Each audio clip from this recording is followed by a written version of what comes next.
tell you a secret.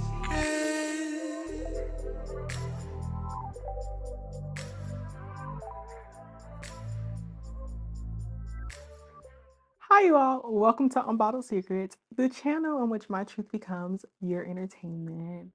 My name is Vakira, and I make faith-based lifestyle and micrologs content. So if you love the Lord and want to get to know me, then you will love this channel. So you can already guess by the title, we are talking about secular music, specifically why I no longer listen to most secular songs that are out there.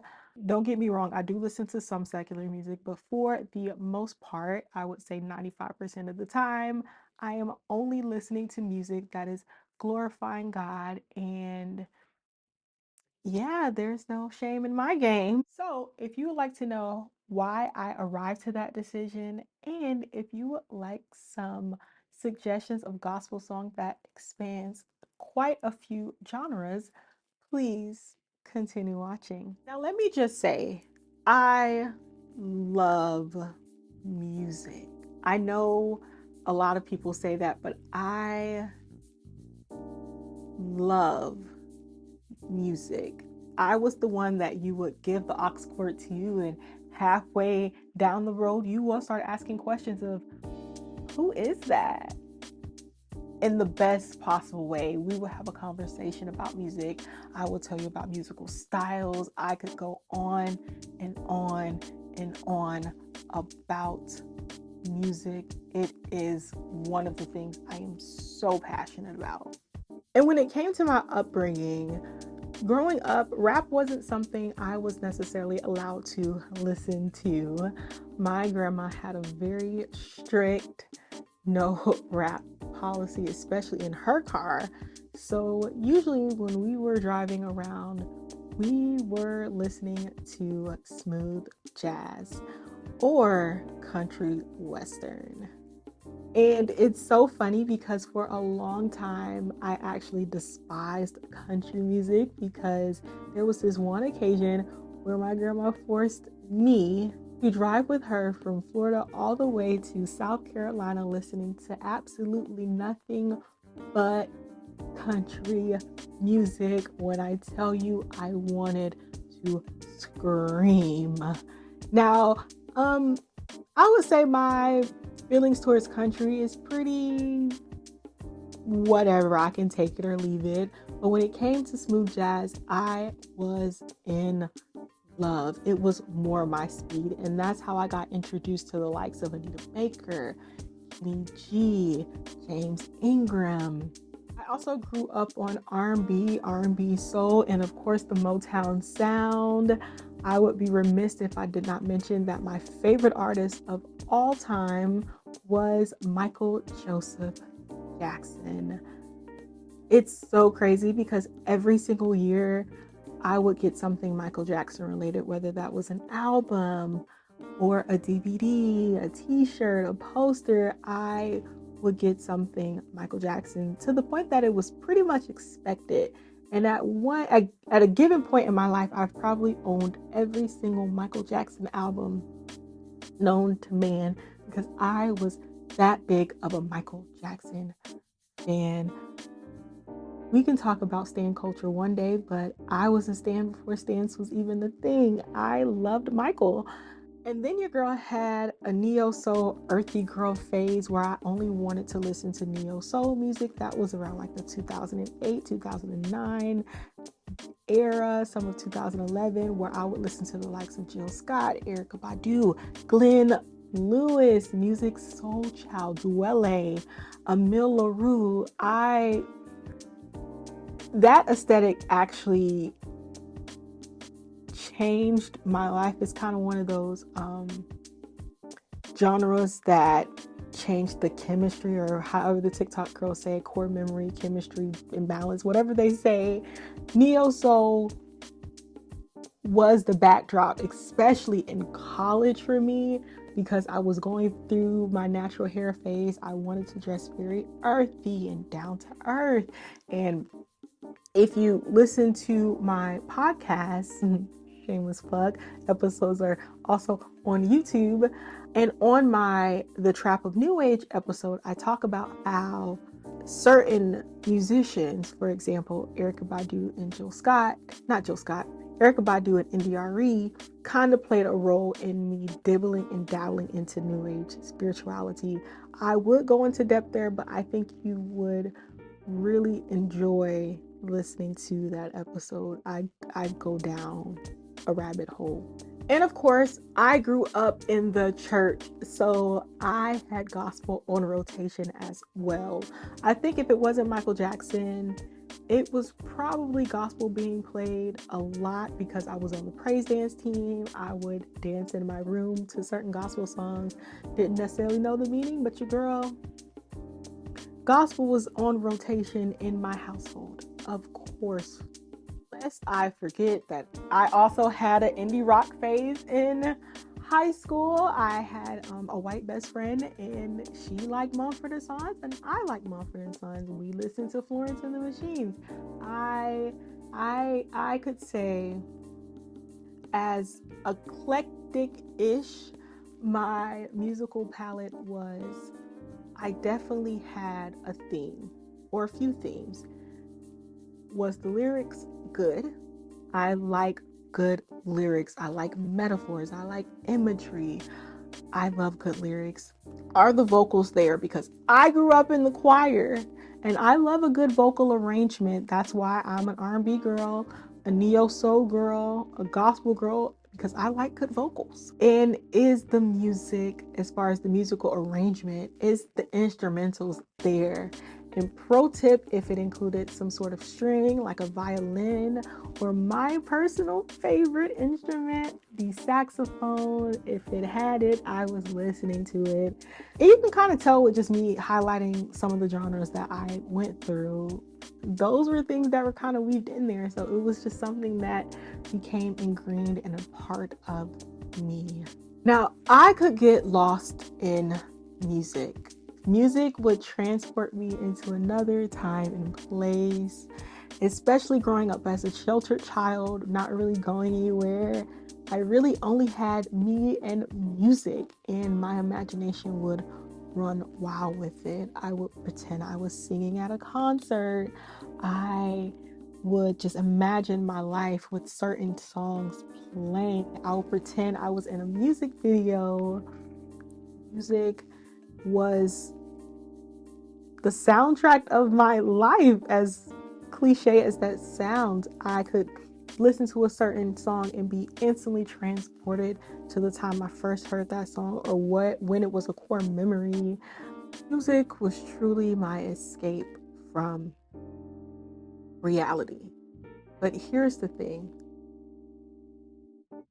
As much as it was an escape, it also had very negative implications in my life. When I would listen to certain songs, I would get horny, right? Word to my former sex playlist. If I was sad and wanted to make myself sadder, I would listen to my breakup playlist. When I was angry or annoyed, I would listen to, you get it. You get the point. Music also aided in either reinforcing my emotions or starting certain emotions. I think in retrospect, when I think back to it, music really had a way of controlling me. As crazy as that sounds, music had a way of controlling my actions, my mind, what I would ponder on. Yeah. And truth be told, when I came to Christ, I had no intentions of giving up secular music. On the contrary, I just wanted to listen to more gospel. So that's how it started. I fasted and I only wanted to listen to gospel in that moment. And once I broke my fast and I started to listen to the songs that were on my other playlists, it just didn't feel right. I felt like I listened to the lyrics differently. I overanalyzed it. And what I was hearing wasn't good. Most of the songs hit the same type of thresholds, right? Sex. And as an ex, word that rhymes with corn addict, I could not keep listening to music that would make me want to send a you up text message. Pride, money, the love of money, geez, anger, a lot of violence. And as someone who's trying to stop cursing, why do I want to listen to music that's cursing me out? And because I became so sensitive to the lyrics of songs, it just felt so much safer to stay in my gospel bubble. It was great that way. When I listened to gospel music, I felt great. I was in a good space. But when I listened to a lot of secular music, I didn't feel that happiness or love that I once had when I was younger or when I was in the world. It just didn't feel the same. And honestly, I could say, although God did not tell me to stop listening to secular music, my palate just changed. I can't deal with what is out now. And if we keep it a buck, a lot of the music that's coming out is trash. I already mentioned that it focuses on the same themes.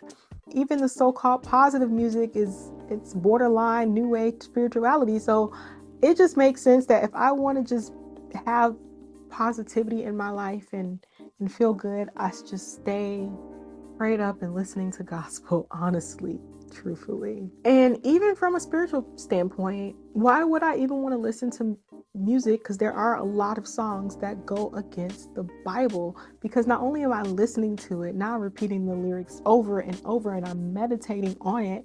And those are the things that are coming to my mind when someone cuts me off on the freeway. I am meditating on Nuck If You Buck. Nuck Buck, instead of meditating on, I don't know, may the Lord bless you, may he keep you, may he shine his face upon you and be gracious unto you. Yes, I'm being a little dramatic when I say this, but it's true. What you listen to is what you're going to meditate on. So just be mindful of what you're allowing to seep into your ear gates at all time.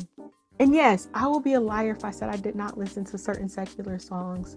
Like I said, about like 5% of the music I listen to is secular. But my criteria is pretty simple. Is the music positive? Like, what is those lyrics saying? I need to know. Do I feel conviction when I listen to it?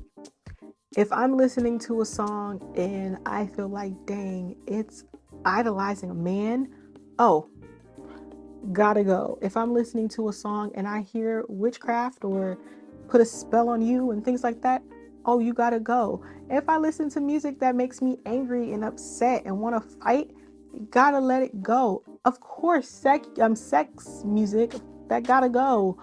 Does it have cursing? Gotta go. Like just basic things. Like it's not really rocket science, but yeah. Are the lyrics clean? Is it positive? And do I feel conviction when I listen to it? If it passes those checks, then I'm a vibe to it. If not, I gotta let it go.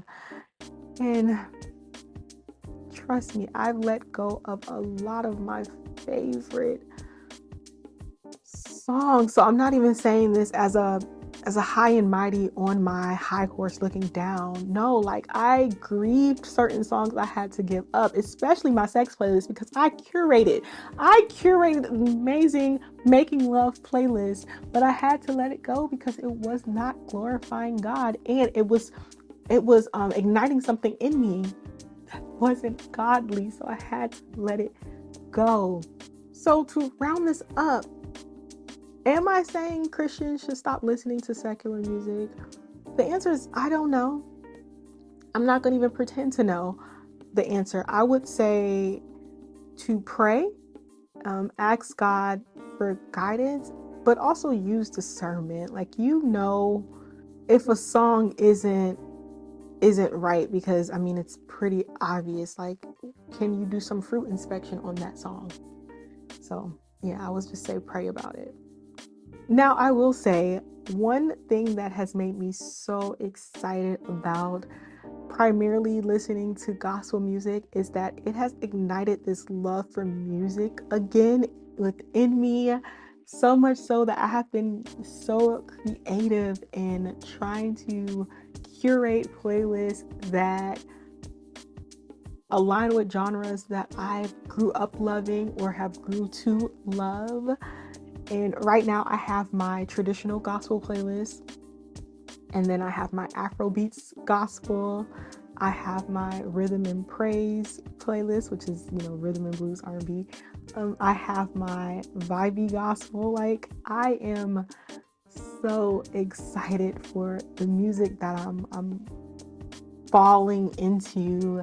So if you would like to know or want some suggestions of some great gospel songs or some amazing playlists, I do have the playlist listed in the description of this video.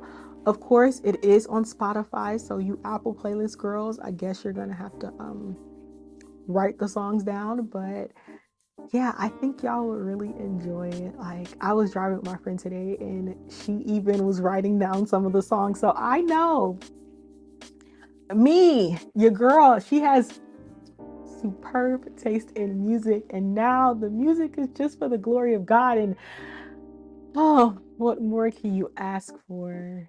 Now, as much as I could talk your head off about music, and I don't want to hold you all hostage, we have come to the end of this video. If you like the topic, please give me a thumbs up and comment down below some of your suggestions for gospel songs or gospel artists, or even playlists that you think I would like. I would love to know. So I would love to know your thoughts on secular music. Do you still listen to secular music? Have you casted it out? What's your thoughts on Christians listening to secular music? Let's have discourse in that comment section as well. And if you want to join the Society of Secret Keepers, please, please, please, please hit that subscribe button and that bell so you can get a notification each and every time I post a video. I think I could commit to posting once a week. I think we're here. I think I can do it, but I need you all to support so I am not just creating content for myself, because I watch my videos. I think I'm quite entertaining, but that's another story for another day. Share if you care, and until next time, bye you all.